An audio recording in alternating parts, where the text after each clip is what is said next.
नमस्कार। Literature in cinema में आज मैं जिस फिल्म की बात करने जा रहा हूँ वो भी शरत चंद्र चट्टोपाध्याय का ही उपन्यास है। इसका नाम है देवदास। इस उपन्यास पर हमारी फिल्म इंडस्ट्री में 2-3 बार फिल्में बन चुकी हैं, जिसमें सबसे नई वाली है महान फिल्म मेकर संजय लीला भंसाली जी की देवदास, जिसमें शाहरुख खान जी, माधुरी दीक्षित जी और ऐश्वर्या राय जी ने मुख्य भूमिकाएं निभाई थी। कहानी आप सबको पता है। कहानी को देखने का नज़रिया हर किसी का अपना अलग अलग होगा ही। बाहर से देखने पर हो सकता है पहले पहले ऐसा लगे कि ये एक टिपिकल लव स्टोरी है, जिसमें जो हीरो है वो हीरोइन है, देवदास पार्वती, ये लोग मिल नहीं पाए तो देवदास की ज़िंदगी बर्बाद हो गई, देवदास फ्रस्ट्रेटेड हो गया और ये और वो। थोड़ा निराशावादी भी बहुत लोगों को ये पिक्चर लग सकती है कि ये क्या, ये मतलब कहना क्या चाह रही है स्टोरी हमें, कि कोई हमें ज़िंदगी में ना मिले तो हम ऐसे ही शराब पीने लगे, बर्बाद हो जाए और लास्ट में मर जाए। ऐसे बहुत तरह की थ्योरीज बन सकती हैं। हाँ, मुझे लगता है ये सबसे महानतम उपन्यासों में से एक है, क्योंकि जिस नज़रिए से मैं इस फिल्म को देख रहा हूँ वहाँ कुछ अलग ही दुनिया बनती है। हो सकता है और भी बहुत लोग इस नज़रिए से सोचे।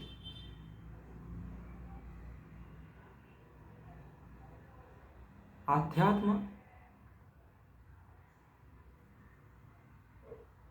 अपनी पराकाष्ठा पे तभी पहुंचता है जब वो पूरी तरीके से प्रेम बन जाए।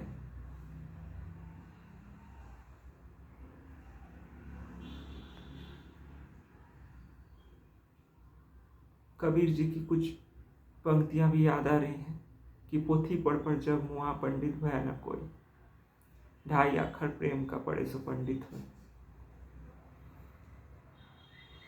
और फिर जब मैं जो मुख्य कैरेक्टर देवदास जी हैं उनके बारे में जब सोचता हूँ तो मुझे महान शायर मिर्ज़ा गालिब की भी 2 पंक्तियाँ याद आती हैं कि पूछते हैं वो कि गालिब कौन, पूछते हैं वो कि गालिब कौन, कोई बताए कि हम बताएं क्या। बड़ी अजीब बात है। प्रेम करना अलग बात है, प्रेम में होना अलग बात है, और खुद ही प्रेम हो जाना अलग बात है। देवदास प्रेम बन चुके थे।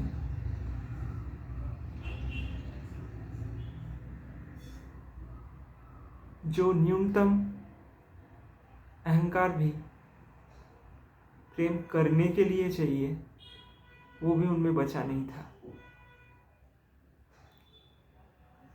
शुरुआत बहिर्मुखी प्रेम से हुई थी और इस कहानी का अंत अंतर्मुखी प्रेम है।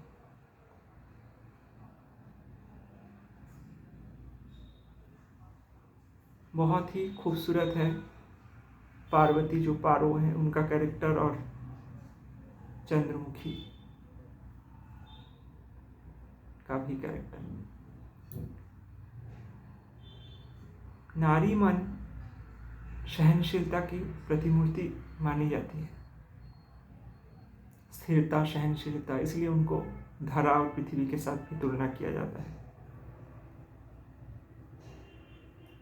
लेकिन फिर भी प्रेम को बजाय रखने का अपना सबका एक अलग तरीका है।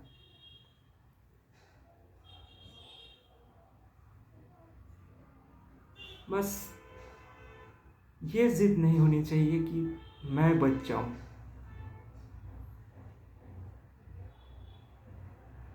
अपने आप का अंत शिक्षा नहीं दे रही ये फिल्म। ये कहानी ये बता रही है कि आपके अंदर जब 0% ईगो हो जाए तभी आप देवदास बन जाते हो। 0% ईगो मीन्स जस्ट वो टिपिकल ईगो शब्द नहीं, उसका मीनिंग नहीं लेंगे तो आप अच्छा है।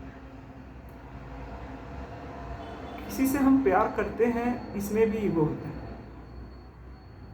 किसी का प्यार हम पाते हैं तो इसमें भी ईगो होता है। बहुत प्रभावशाली ढंग से ये बाहर दिखता नहीं है, लेकिन होता है।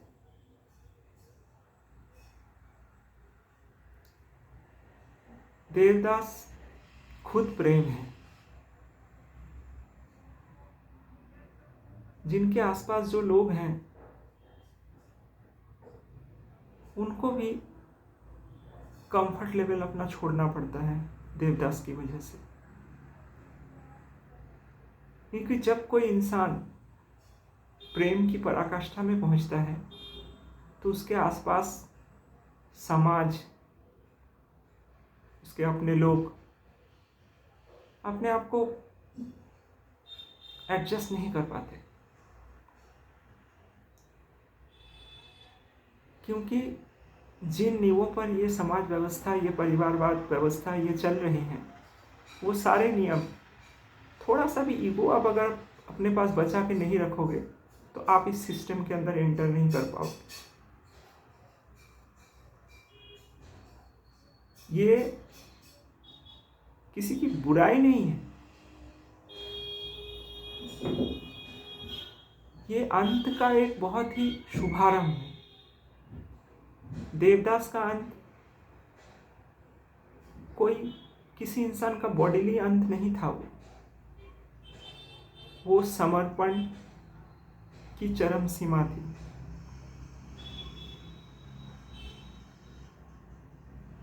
कहते हैं ना कि मीरा ने विष पान कर लिया लेकिन उनको कुछ हुआ नहीं। जिस विष का एक बूंद चखने से भी इंसान मर जाए, मीरा को कुछ नहीं हुआ।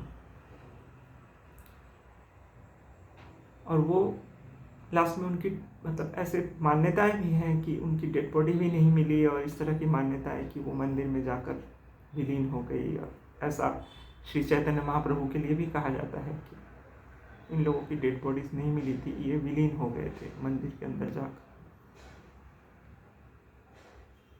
क्यों ऐसी मान्यताएं बनी और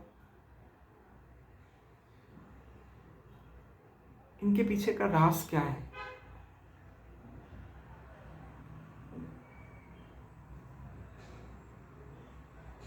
राणा ने विष दिया, मानो अमृत पिया, मीरा गोविंद गोपाल गाने लगे।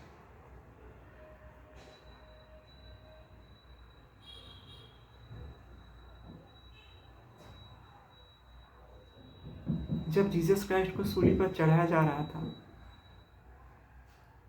तो उन्होंने क्यों परमात्मा से जो लोग सूली पे चढ़ा रहे थे उन लोगों को क्षमा करने की याचना की थी?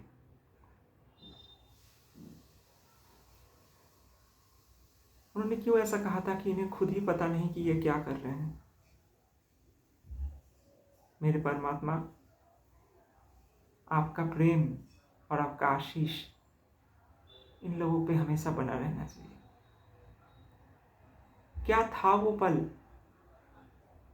जब जीसस शरीर के सारे कष्टों के पार जा चुके थे, सूली पे चढ़ते वक्त भी?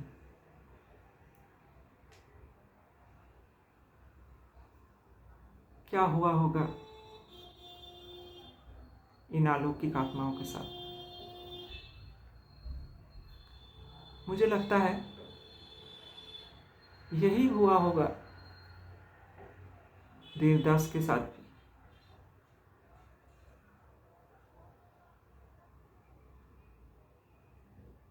प्रेम आत्मा से शुरू होकर जब परमात्मा तक पहुंचती है, तब उसका प्रभाव समाज के मूलभूत अवधारणाओं पर नहीं पड़ सकता। प्रेम कोई धारणा नहीं है, प्रेम कोई विचार नहीं है, और ना ही प्रेम जीवन धारण के लिए कोई जरूरी साधन है।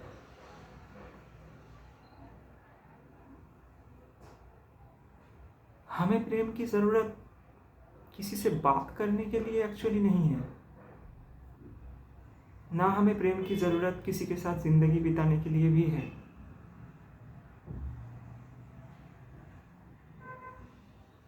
फिर क्यों इतना अलौकिक है प्रेम कि इसको समझ पाने में बड़ी तकलीफ हो जाती है, क्योंकि हम एक सामाजिक व्यवस्था का हिस्सा है जहां हर चीज को ये माना जाता है कि हम किसी उद्देश्य से ही करते हैं।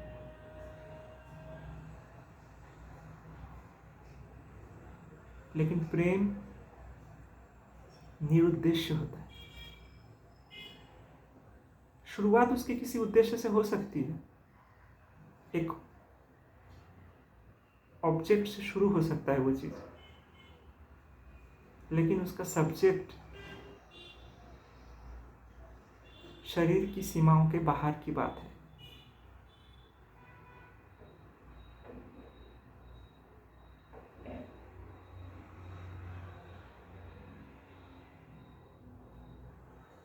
जन्म से पहले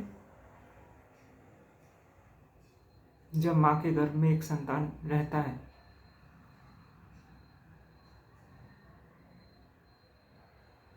तो उन पलों को सबसे ज्यादा शांति का पल माना गया है जीवन में।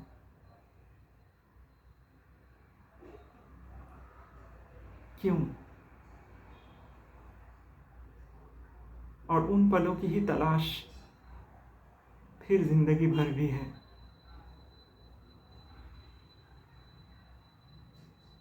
जहां शून्य हो,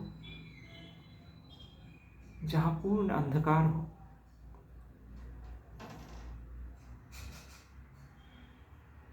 जहां कोई शोर, कोई रोशनी कुछ न पहुंचती हो,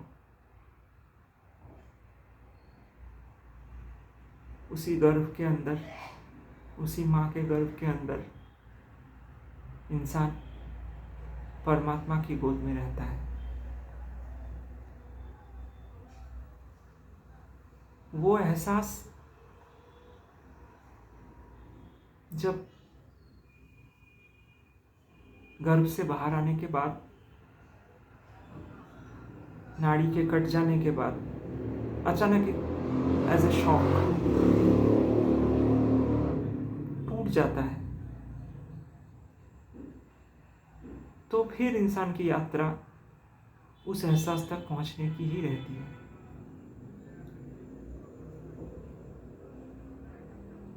परमात्मा वो गर्भ है जहां पर जाकर हमारी आत्मा विलीन हो जाती है। हमारा आरंभ, हमारा अंत देवदास की पूरी जीवन धारा है। देवदास अंत नहीं होता, देवदास प्रारंभ है फिर उस अनंत शैया का, जहां वो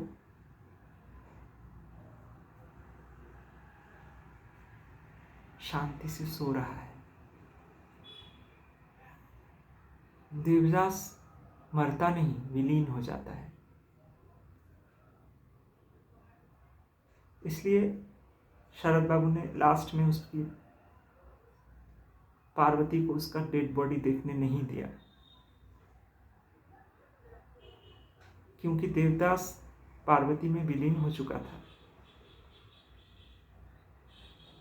और पार्वती तब कोई मामूली औरत बनकर नहीं रह गई थी। परमात्मा के प्रकाश से उसका भी अंतर भर चुका था। चंद्रमुखी के साथ भी यही हुआ। वो अपने रूप, अपने गुण, इन सब चीजों की चरम पराकाष्ठा पे थी। नृत्य कला, संगीत कला, हर चीज की। लेकिन हर कलाकार का भी तो ढूंढना वही परम अवस्था को ही है, जहां पर जाके कला भी अपनी परम अवस्था तक पहुंच सकती है, चरम अवस्था तक पहुंच सकती है। चंद्रमुखी के सारे गाने, सारे बोल, सारे नृत्य, सब कुछ विलीन हो चुके थे देवदास की उस ज्योतिर्मय आभा के आगे।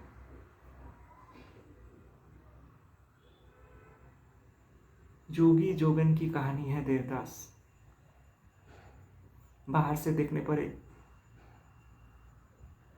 नॉर्मल लव स्टोरी, और अंदर झांको तो चरम शून्यता और मौन का एहसास।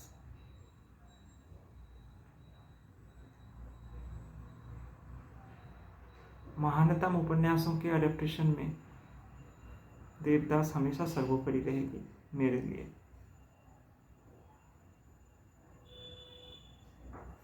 सुना है मैंने कि शरद बाबू भी कहा करते थे कि मेरी सबसे क्लोज रचना ये है।